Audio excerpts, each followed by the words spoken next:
Selamat pagi, salam sejahtera. Ini satu pendedahan yang paling mengejutkan kita. Bayangkan saja, satu proyek yang hanya bernilai Rm7 juta, tapi bila terbongkar, nilai proyek jadi Rm47,8 juta. Ini sebabnya ia jadi mahal. Dipetik dari MH Daily. Saudara, proyek hanya bernilai 7 juta, tapi apabila dibongkar, mengejutkan kita semua, proyek itu tiba-tiba menjadi nilai 47,8 juta. Dan ini didedahkan oleh MH Daily. Mengapa ia jadi mahal? Pengurusi Pakatan Harapan Perlis, PH Perlis, Nur Amin Ahmad membangkitkan persoalan. Sama ada proyek membina jalan secara rundingan terus, sama ada bernilai Rm7 juta atau Rm47,8 juta. Bekas ahli parlimen Kangari itu berkata, jumlah peruntukan yang diperlukan untuk kerja-kerja bagi membina jalan Sungai Adam ke Kampung Banat dinyatakan dalam Hansard Sidang Dewan Undangan Negeri DUN berjumlah Rm7 juta. Walau bagaimanapun ujarnya, laporan media bagi proyek yang membabitkan pertuduhan terhadap timbalan Ketua Bahagian Bersatu Segambut, Adam Radlan Adam Muhammad, memetik mengatakan sebanyak Rm47,8 juta. Adakah media tersalah petik atau angka Rm7 juta adalah untuk sebahagian kerja awal? Atau kerana runding terus jumlahnya meningkat begitu tinggi, kata dan soal beliau. Penjelasan diperlukan, ujarnya menerusi hantaran di Facebook. Beliau membangkitkan kemuskilan itu susulan dua pertuduhan oleh Mahkamah Session Kuala Lumpur semalam terhadap Adam Radlan yang didakwa meminta dan menerima rasuah berjumlah Rm500,000 berkaitan jana wibawa. Adam Radlan Adam Muhammad, namun pemimpin bersatu yang juga pegawai eksekutif CEO sebuah syarikat, mengaku tidak bersalah sejurus pertuduhan dikemukakan terhadapnya di hadapan Hakim Suzana Hussein. Berdasarkan pertuduhan, Adam Radlan, 42 tahun, didakwa meminta wang tunai antara 3,5 hingga 7% daripada nilai proyek yang akan diperoleh daripada pengarah urusan syarikat MIE Infrastruktur and Energy Sdn Bhd Mat Juso Mamat. Suapan itu sebagai dorongan untuk membantu syarikat terbabit mendapat surat setuju terima bagi proyek di bawah program Jana Wibawa daripada Kerajaan Malaysia.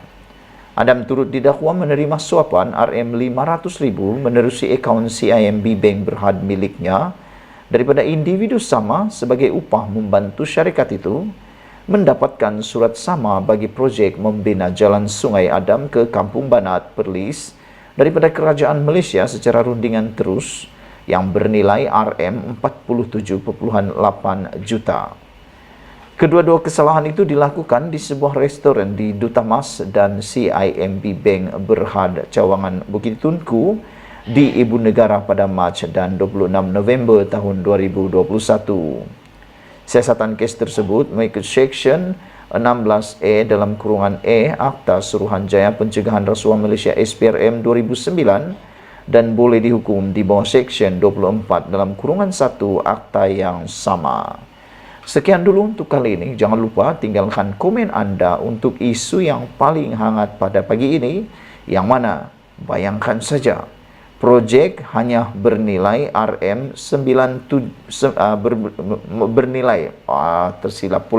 bernilai Rm7 juta. Ulang sekali lagi, proyek hanya bernilai Rm7 juta, tapi bila terbongkar, nilai proyek tiba-tiba jadi Rm47,8 juta. Ini sebab ianya jadi mahal, mengejutkan kita semua.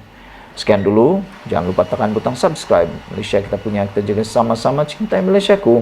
Bye-bye. Selamat pagi, salam sejahtera. Terima kasih kerana bersama dengan saya di Nazilin YouTube Channel. Hari ini, SPRM akhirnya mengumumkan keputusan yang kita tunggu-tunggu.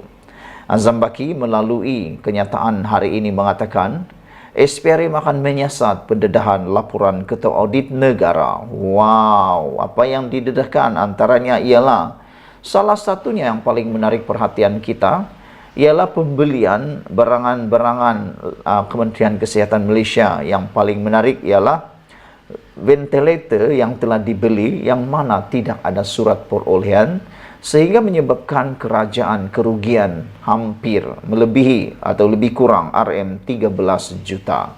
Tiada perolehan, bayangkan, sehingga seorang menteri daripada Melaka mengatakan bahawa, Exco Melaka itu mengatakan bahawa kalau kita beli telur pun ada resit, ini kan pula barang ventilator yang bernilai jutaan ringgit.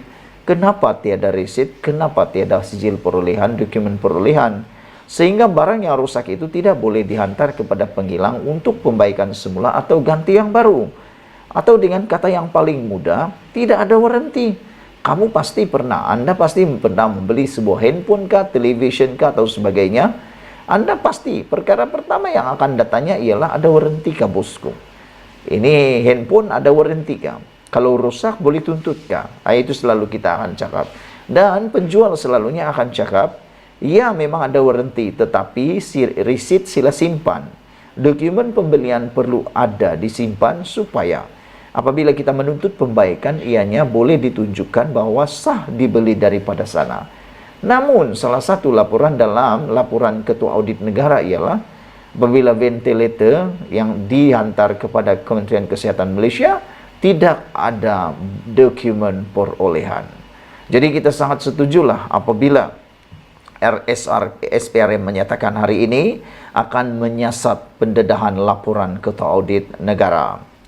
Suruhanjaya Pencegahan Rasuah Malaysia SPRM memberi jaminan akan membuka kertas siasatan berhubung ketirisan dan pembaziran dana awam dalam laporan Ketua Audit Negara Siri 2 baru-baru ini.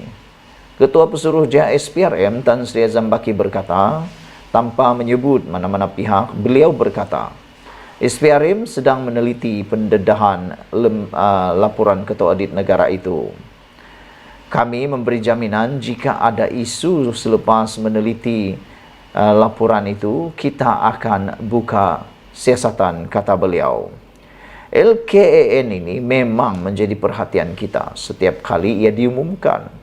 Perlu diingat bahawa tugas kita ialah melihat soal pelakuan jenayah sesuatu perkara itu, katanya pada sidang media.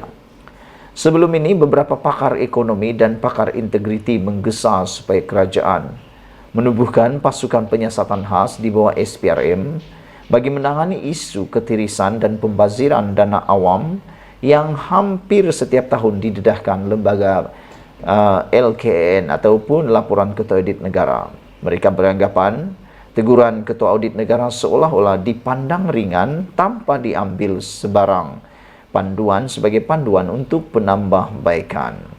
Terdahulu, lembaga laporan Ketua Audit Negara Siri 2 2021 Siri 2 mendedahkan kepincangan dan kelemahan dalam sistem kerajaan yang mengakibatkan kerugian, ketirisan dan pembaziran wang rakyat. Antara yang didedahkan ialah kehilangan atau kerugian wang awam, pembaziran tidak teratur dan pembayaran tidak teratur dan pembaziran sejumlah RM158.08 juta yang dikesan di 3 kementerian dan 4 agensi persekutuan.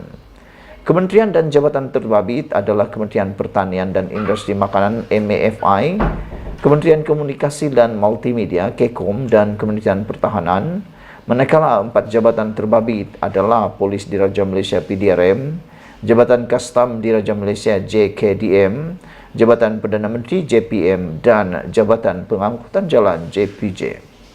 Yang menjadi isu hangat dalam kalangan netizen baru-baru ini ialah melibatkan pembaziran yang berlaku ataupun